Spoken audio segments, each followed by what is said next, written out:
Hi, how's it going? Welcome to our show. We are the Safe Room featuring Security Side Quest. I am Russ Noll. I'm going to be your host and therefore lead you on our little journey today. As you may know, Dr. Tristan Watty is out, so I say welcome on his behalf. Here is our Safe Room featuring Security Side Quest. Just want to say hello and where's everyone from? We do like to mix it up every once in a while, so feel free to add where you're from, or if you have anything to bring up in conversation, feel free to do that. Today we're going to go through our icebreakers, and I'm going to pick something kind of at random, just because I think that that's a fun way to do it. And so I'm going to go back to our would you rather want to fly or teleport. I think there was no guidelines put on that. So, I mean, if there's no guidelines, then flying is fun, but like teleporting seems much more useful. I don't know, to me, that's just my opinion. Throw in the chat, let me know what you think, if you agree or disagree. But yeah. With that, let's get on to the topic. Our show today, our episode is our AutoCast Engaged, Security Automation Achievement Unlocked. So today, without any surprises, we're going to go over automation. We want to talk a little bit about why we automate, get into some not just reasons, but some how to automate, a little bit of integrating your automations into your environment or workflow, and just kind of overall what you can do and what is capable from an automation perspective on AWS. Thank you, producer Jeff. Teleporting would be so convenient. Yeah, especially when you're talking about commutes and stuff like that. I'll take a 2-second commute. Anyway, so getting back to the topic at hand. So let's go into well, first off, let me introduce myself before we get into all the things. I don't want to skip that. I am Russ. I'm from the customer incident response team. We handle I have security incidents or events on the customer side of the shared responsibility model, and help get our customers back to a state of containment and last known good state. Like I said, Dr. Tristan Watty will be out, so I'm doing this a little solo, as you can tell. I do want to bring up some live demos and go over some things. Feel free to let me know if you want to do more of that in the chat. But for the most part, I think we're just going to discuss a little bit about why we're going to, discuss, security operations and automation. I think we don't discuss enough about, about how manual security and just going through things, one by one, or just through, human power alone and not through AI or automation or scripts, you really are wasting a lot of time. I think that's something that doesn't really get brought up a lot. At this point, if you're doing everything completely 100% manually, you're a little bit behind. A lot of attackers are using either, we have cybercrime as a service. So pick your fancy, ransomware as a service, whatever. But yeah, so this is the sort of thing that, that is being used, these automated scripts and attack patterns, and even recently seeing, some AI generative attacks.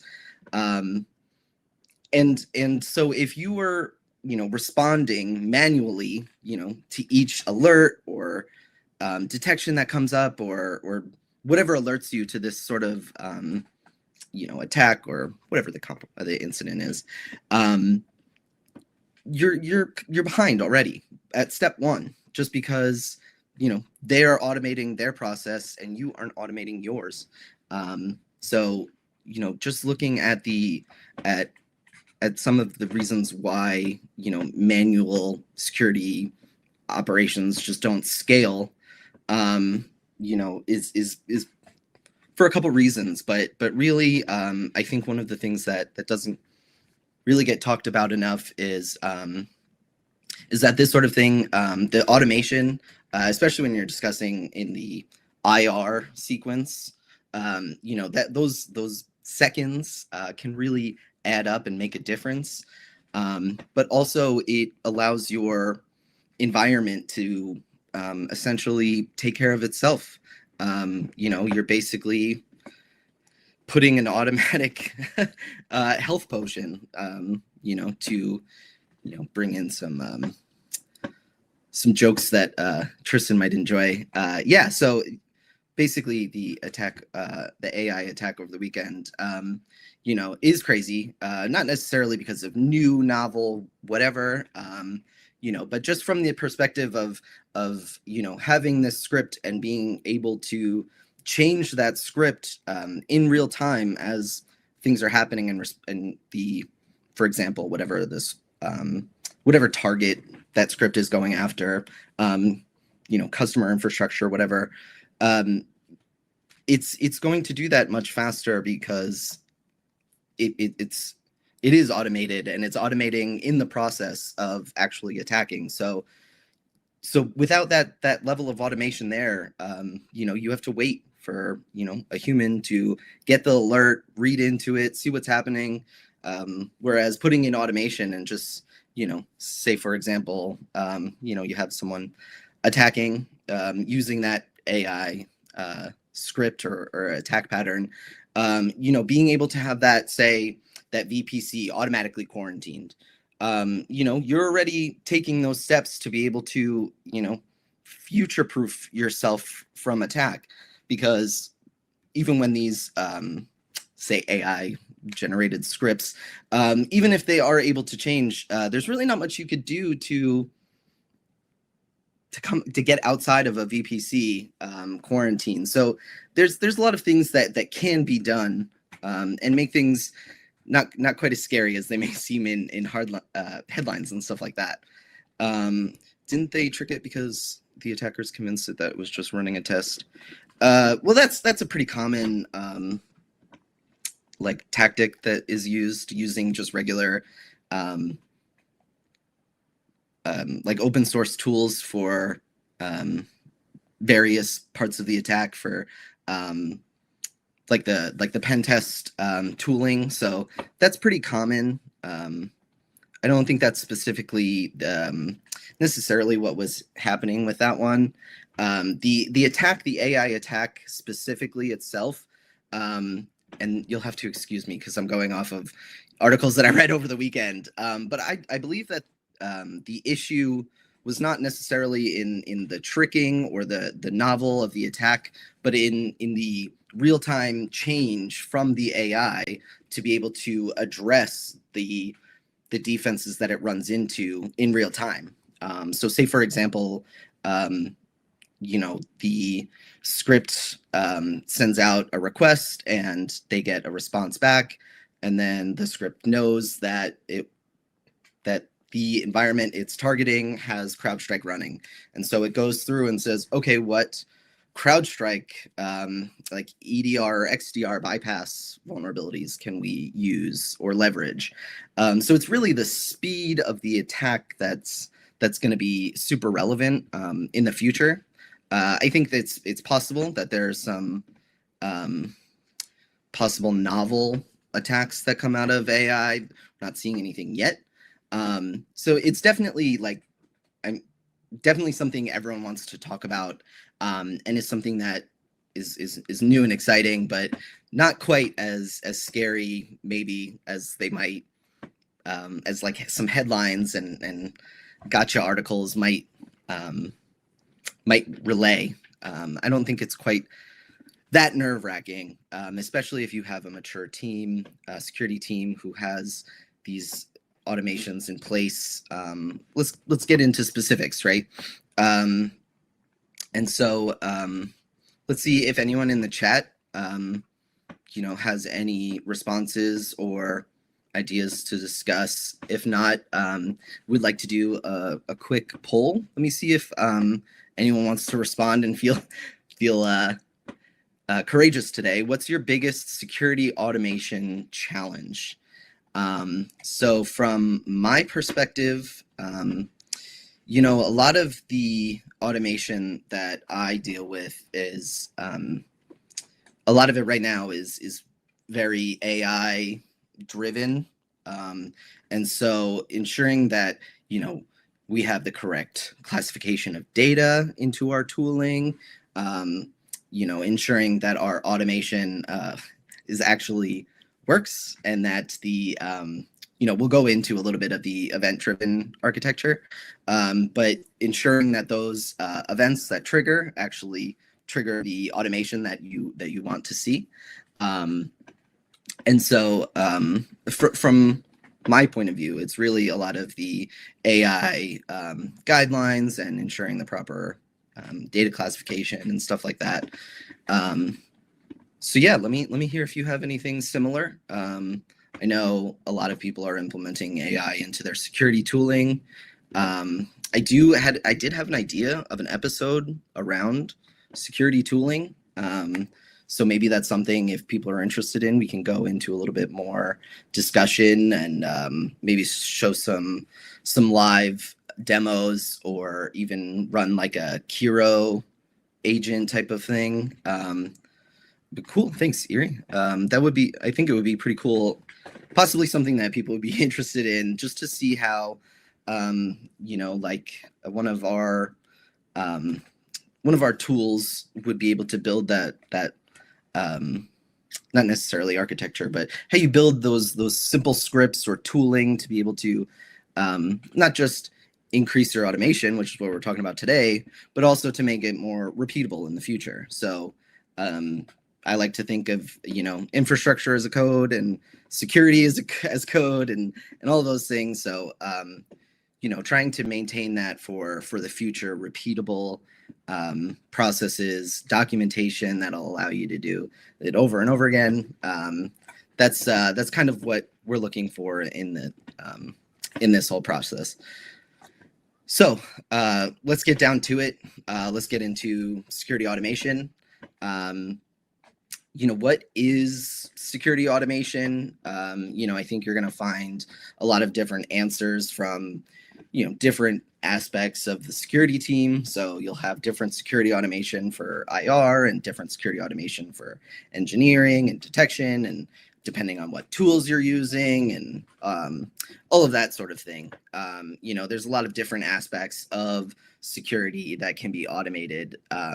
But to define security automation, in my own words, I believe that, security automation is the process of allowing for repeatable and faster than human response for security tooling or software. So in my view, that's a script or a tool or whatever you're going to build that is able to make security changes based off of hopefully a super drawn out set of circumstances. So if this happens, then we do this type of rule sets. And so how do we how do we get ourselves to that point? Like, if you're just watching now and you're like, well, I don't really work for a company, I'm trying to figure out how these things go, how do I get into it? We're going to go over kind of the basics, right? Looking at things that you can research, read about, enjoy the dogs, having a great conversation with them, and doing, being able to actually enable some scripts that, increases your security response time or increases the security posture of your environment. So looking at things like event-driven architecture. So if you're looking at automation from a larger perspective, especially security automation, because we are usually relying on or like an event to come in, some sort of detection or alert, whatever triggers that investigation or your security workflow routine, that is going to be our event that we're going to focus our event-driven architecture. So say, for example, they're really excited about it. So say, for example, you see an EC2 that was spun up with IMDS version 1. That's a vulnerability and something that can be used to maintain persistence in an attack, especially with instances and key pairs. That's usually something common that's used for persistence. So say, for example, you see that architecture resources were spun up, an instance was created, it has IMDS version 1. Okay, that is the event that we want to automate for. So, hopefully, we're going to go into EventBridge and then create those rules manually. There is a whole list of rules that and automation that you can use. I know there's a lot on GitHub and open source, wherever you go for that. There's a lot that can be done, a lot that you can kind of pull and I don't want to say steal, but maybe reuse. That way, someone's already created that. There's a lot that can be done without having to completely reinvent the wheel each time. You want to create a new set of detections or automated responses. And so in this case, it's very focused on the event that triggers it, and then using that as a response in the future. So in this case, EC2 instance created with IMDS version 1. As soon as we have that detect in like Security Hub or wherever those detections might go to, basically using that as a trigger in EventBridge to be able to say automatically either quarantine that instance or maybe automatically just terminate that instance. So there's different things that can be done, but the focus is on that trigger. You're using the trigger, the security event itself, in order to determine what happens next from an automation perspective. And so that's the sort of thing that leads to automated response. That's your quarantining or your stopping of the resources or terminating the resources. And so there's a lot that that can be done just with event-driven architecture, using that as a maybe a North Star kind of to guide the direction where you want to go, and then creating those little rules which will help increase your ability to respond and remediate in an automated fashion before you even have human eyes on the issue. So I think that's really cool. That a lot that can be done. I know there's some orchestration that can be done depending on your environment and what you're looking to do. We're kind of going to get into the orchestration a little bit when we go over the our resources, our side quests. And so there's orchestration as possible. You can automate the metrics and compliance and all sorts of things from that perspective. But yeah, so let's talk a little bit about EventBridge and what it is. So because EventBridge can be so very customizable, I think the word would be that I'm going to go with. is kind of has people maybe a little bit confused or nervous about EventBridge. Obviously not those engineers who work with it regularly. I'm sure that, Tristan would say EventBridge is his bread and butter.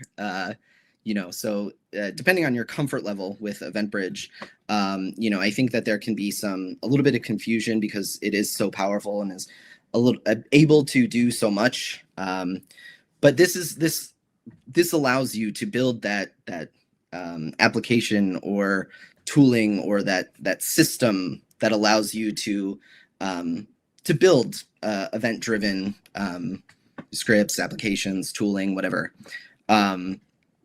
So it really does increase your ability to add, not just response automation, but just any type of functionality, so long as, there is some sort of other application to integrate with, you can very quickly and without a lot of, programming knowledge, be able to create these event-driven responses to your security and detection. And so there's a lot that you really can do from there. I'm obviously not going to go super deep into everything that you can do because there's just so much of it.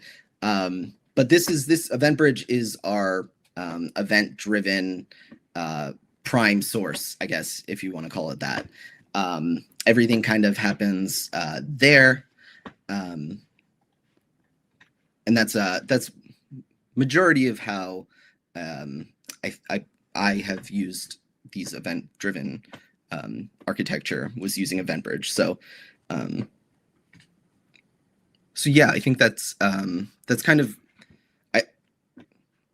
the tooling for this, and it's a good one for both more basic L100 users who are just trying to learn, and it's also useful for L300 or higher users who are looking to add a complex system of rules. So it is good.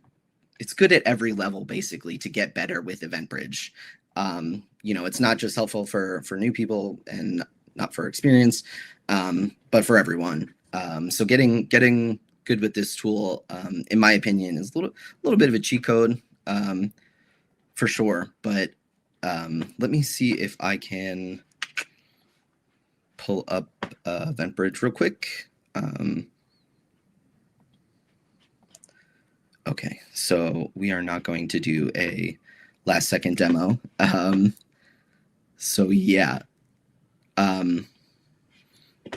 But I do want to go over some of the main features with EventBridge. I kind of discussed a little bit of these already.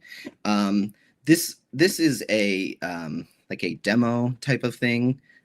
So I recommend using the demos and workshops for EventBridge to get some hands-on experience because, again, this is going to be super helpful. It is a cheat code basically for event-driven architecture. So yeah, there's a lot that can be done. I feel like I kind of hit most of these, but I wanted to point this one out: connect AWS services, SaaS applications, and custom applications as event producers.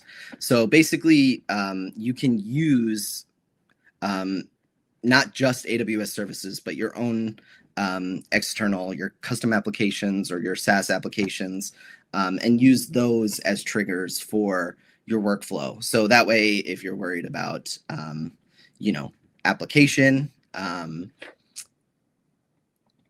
security, you still have those, that ability to add those custom triggers from your application. It doesn't have to specifically be an AWS service. So I did want to call that out specifically because I think that that's something that's also important. Basically anything that can be like uploaded or ingested into Security Hub can also be used as a trigger event in EventBridge. So I think that that's kind of important to go over, just EventBridge in general, and to be able to kind of point you to that direction for like further, follow up and study and researching, kind of learning about that service. So yeah, we are going to kind of move into, generally at this point, we would go into the our side quest, our knowledge quest. But since Tristan isn't here, we're going to kind of do it a little bit differently. I'm going to go over some of our resources, our L100, 200, and 300 resources. I'm going to do that now, and then kind of hopefully use that to, especially if someone adds into the chat, I can go into a specific direction and talk about that, since we have gone over in previous episodes a lot about security automation and stuff like that. So if there's anything specific that you want to dive into, now would be the time. Let's add that in chat and start talking about it. But for now, I'm going to go over some of our specific knowledge quests. And so our, security side quests, this is the type of thing that Tristan likes to do, is build aura. But I don't really have that level of aura. So we are just going to skip right into our L100 resources. In this case, we are going to get rid of the EventBridge and go over to our automate, incident response, and forensics. So this is a pretty basic prescriptive guidance from AWS. Let me just put the scroll in a little bit, or not. And so this is the AWS prescriptive guidance is what things should look like.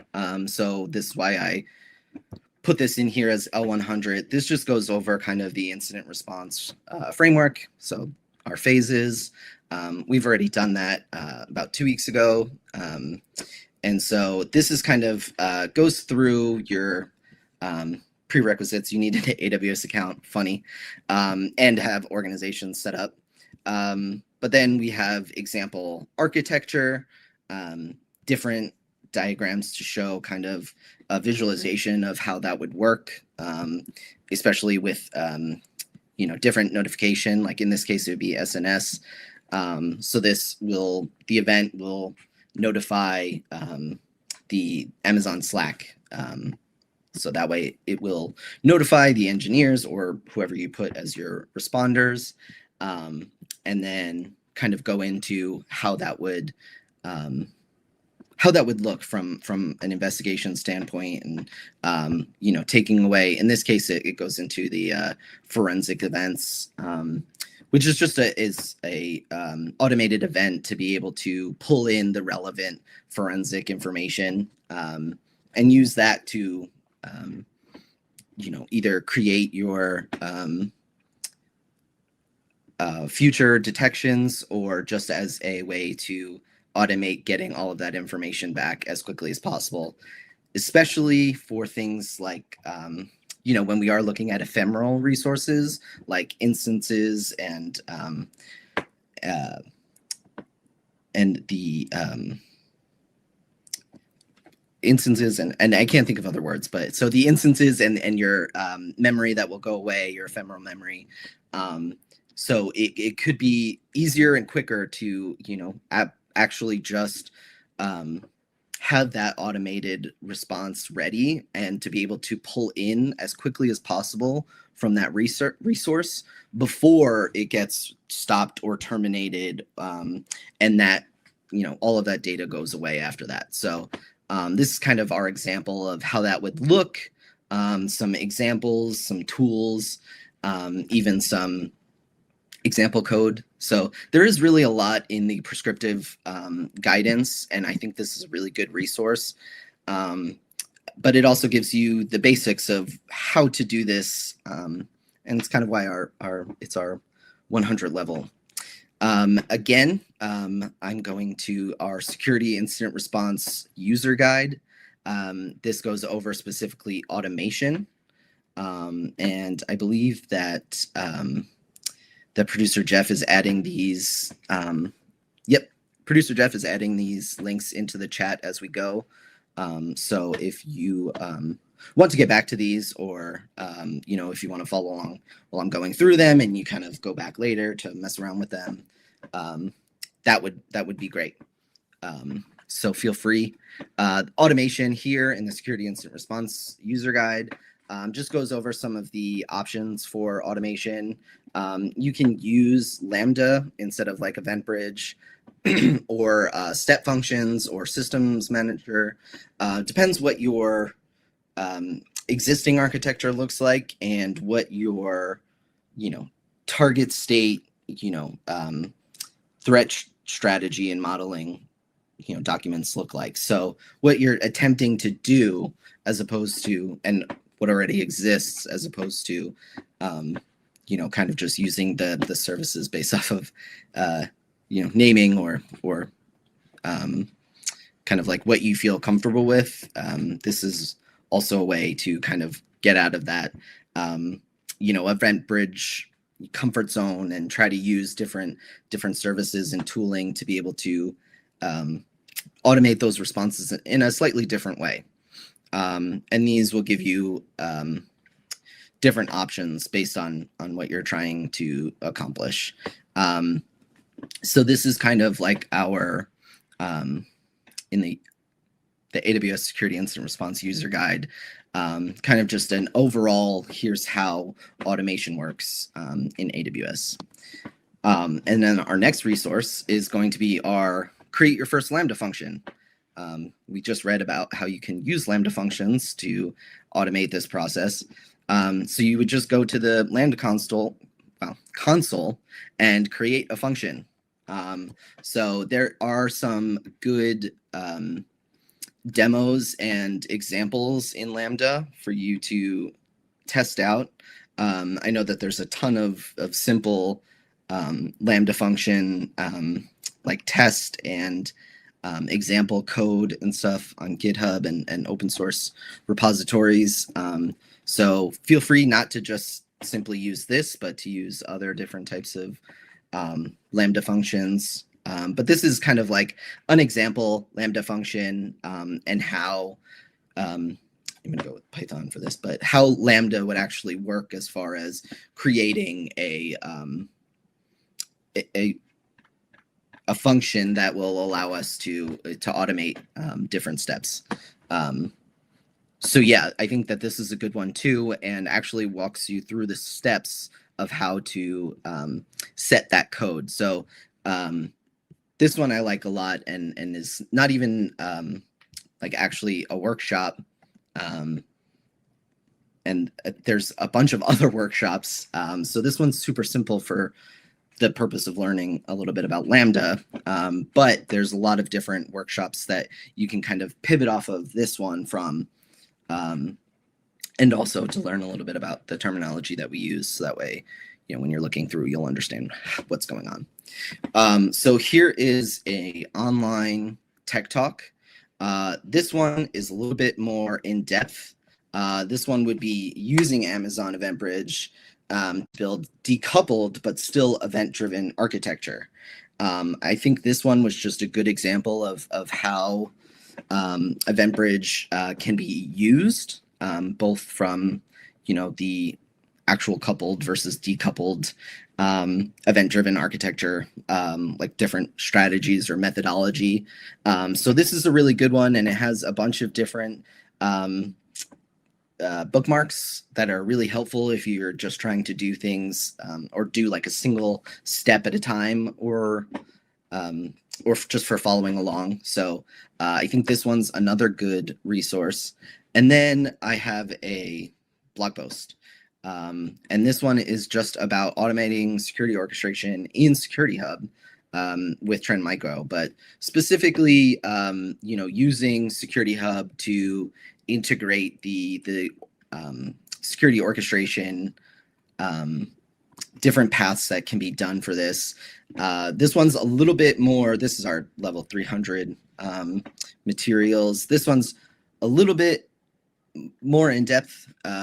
It's a little bit more specific too with the Trend Micro Cloud One and Security Hub, but is a good example of what you can do to automate inside of Security Hub, or even using your third party or external services. So if you have Trend Micro or CrowdStrike or something along those lines, this really does give you that option to integrate with Security Hub and allow those to be automated as far as the process goes. So that's going to be our resources for today in lieu of our little quests that we would normally take. And so, yeah, I think that this is good for getting some, well, all of these are good for getting some knowledge and some hands-on, look at, orchestration or automation for security, outside of just a, training environment or like a sandbox, but actually, creating, these different automation techniques or mechanisms, that will actually be able to fit within your existing architecture. So I think that there's a lot of use from that. And so, yeah, that's those are our resources. I didn't go through specifically. I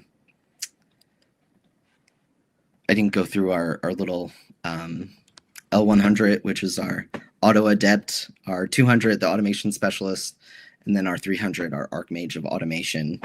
I tried to do everything in a little bit of Tristan style because I know he would enjoy it. So, when he sees this on YouTube, maybe we'll get a little chuckle. So I just had to show that real quick, go back. But yeah, so I think that in this case, it's we kind of went over, automation, why we use automation, what it's for, and why it's so important. Even a little bit of how to do it and how to get more intelligent on it. But I'm curious if anyone wants to throw a response out there.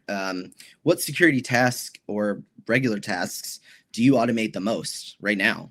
I think for me, that would probably be the incident response investigation. But that's because I work on an IR team. So let me know, what security tasks are you automating? Are you automating compliance checks, access management, automated threat detection? Let me know in the chat if you feel comfortable doing so. Yeah, I think, I've definitely done a lot of the incident response automation, but I am looking into a lot of the compliance checks as well for automation. And I think that there's a lot that can be said about just compliance and all of our, auditing, GRC type of tasks, can really, be exponentially strengthened, by automation. There's a lot of different ways, that can be done. But automating compliance in general and our entire GRC spectrum, there's a lot that can be done, and it can really empower, not just your security team, but also just executives to be able to make decisions. Having simple dashboards, or providing regular reports on basically anything. So I think there's a lot to be said for the GRC and maybe some of the lesser talked about disciplines with automating and being able to do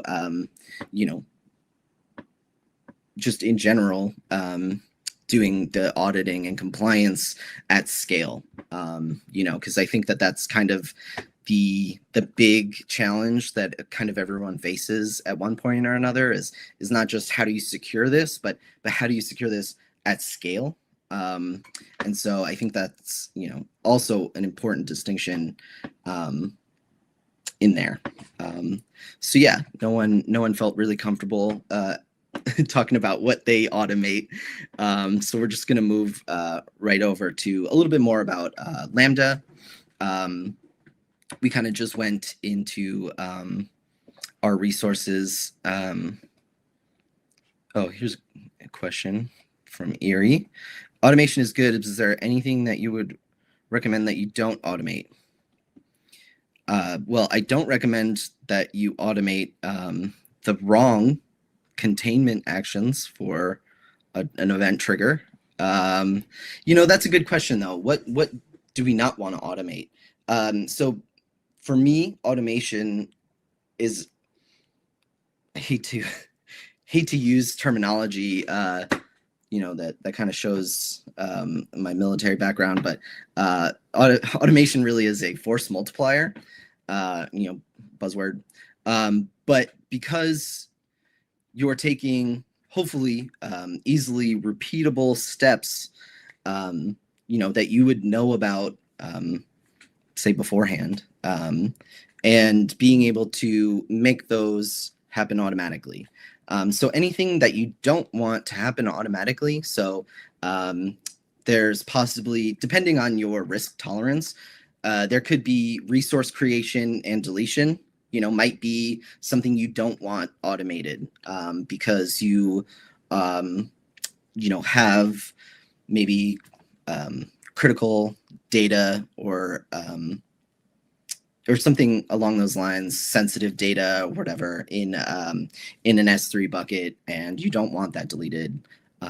So maybe you would not automate resource creation or deletion.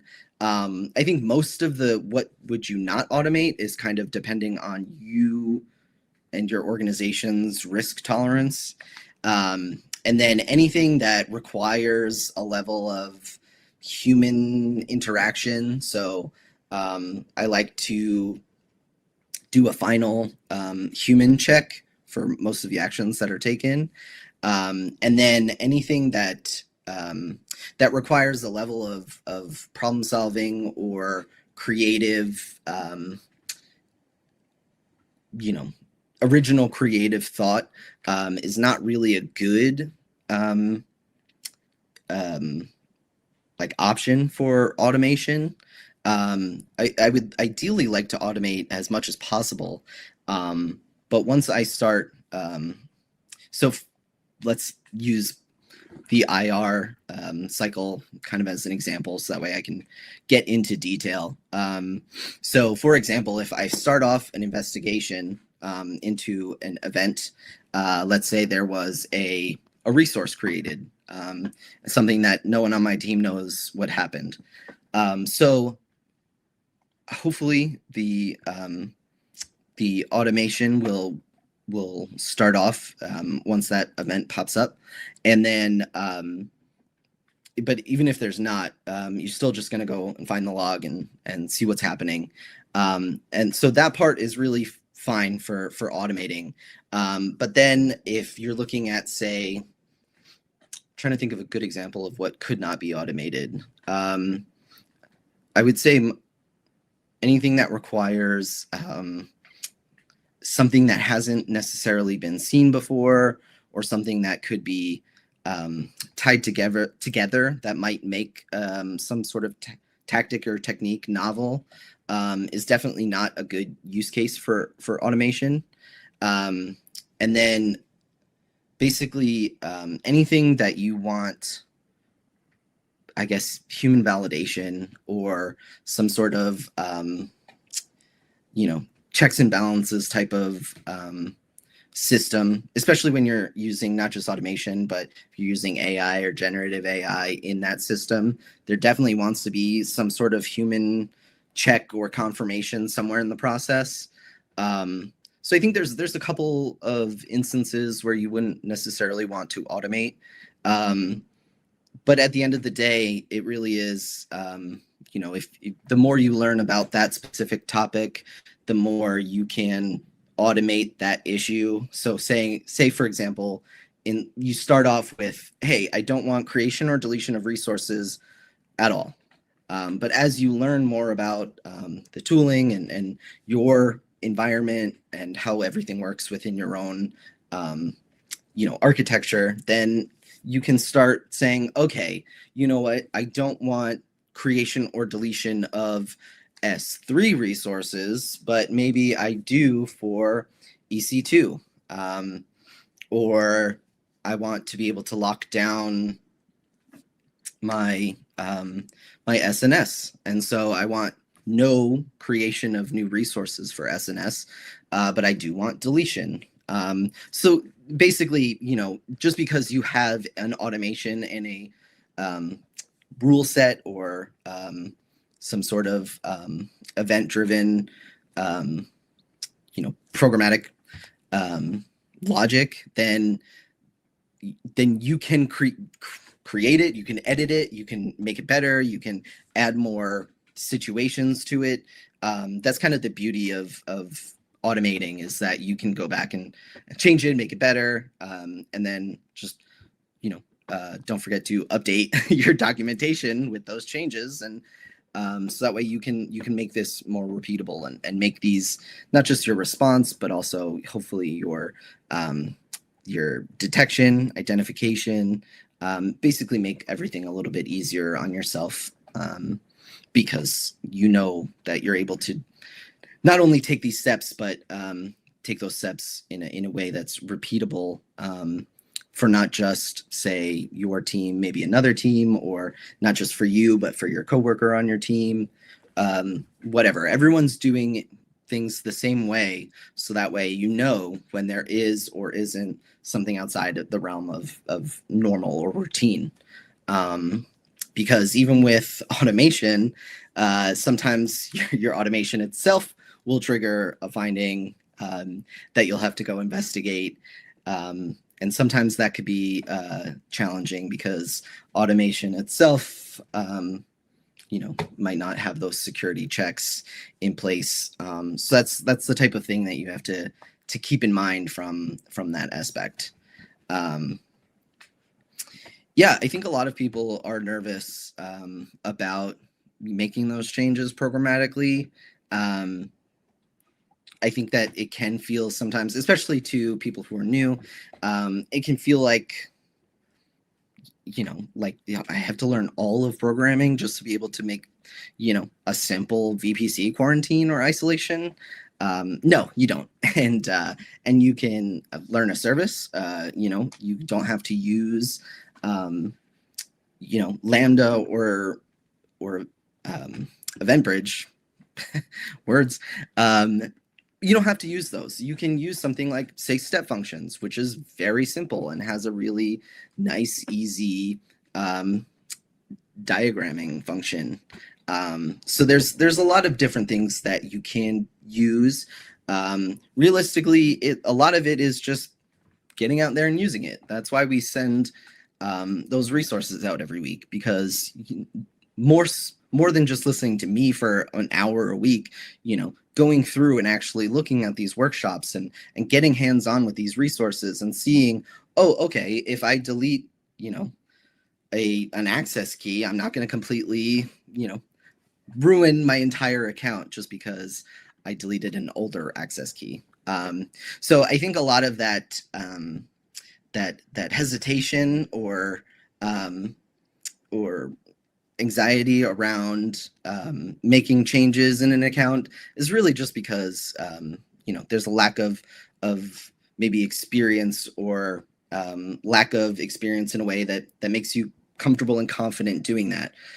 So realistically, getting into a workshop, creating your own sandbox and actually getting hands-on with the resources and making those changes and being able to monitor those changes for and being able to look back and see those in logs and stuff, that's going to be, huge, not just for your confidence, but also, your ability to make those changes in the event that there is an incident and you're like, ooh, and it's now really the time to be trying things? No, it's not. So, take those resources, use those workshops, get hands-on with this, and see not just,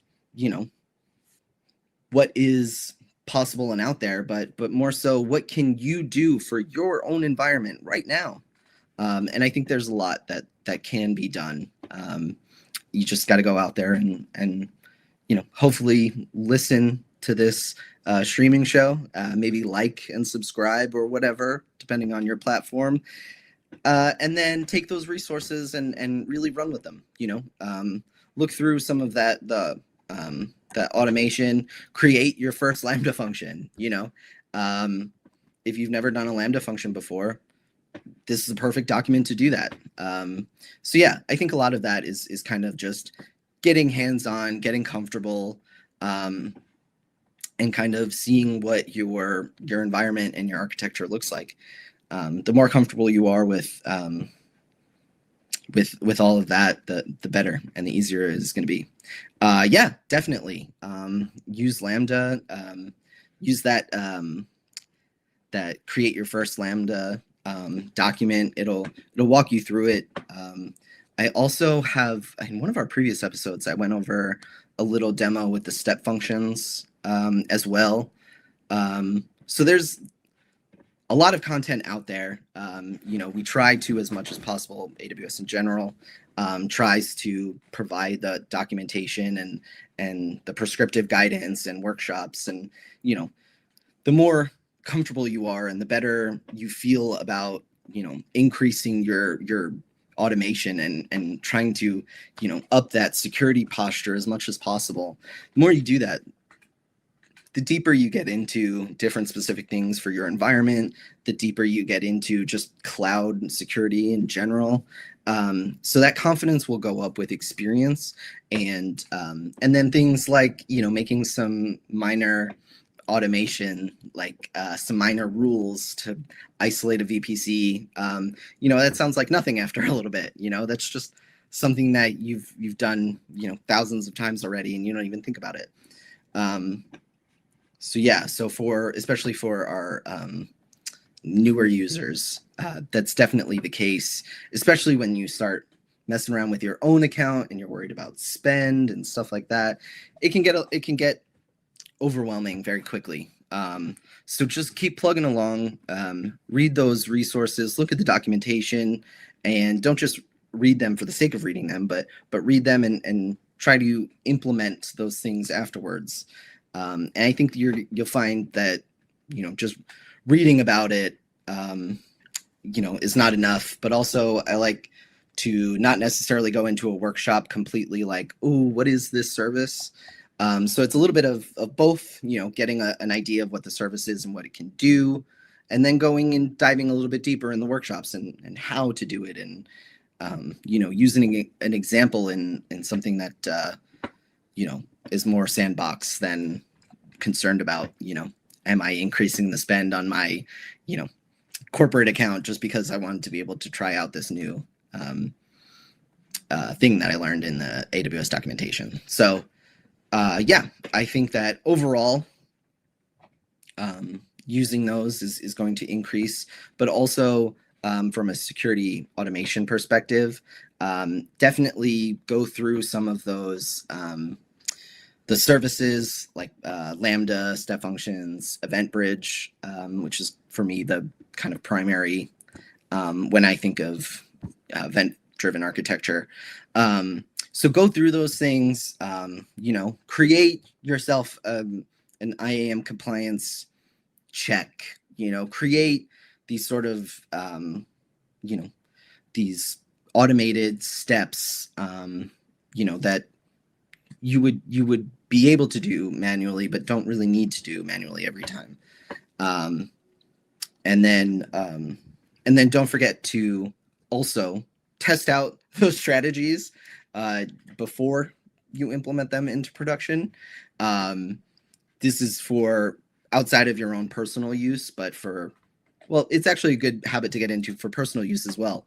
But having some sort of testing function before you push to prod is going to be extremely important.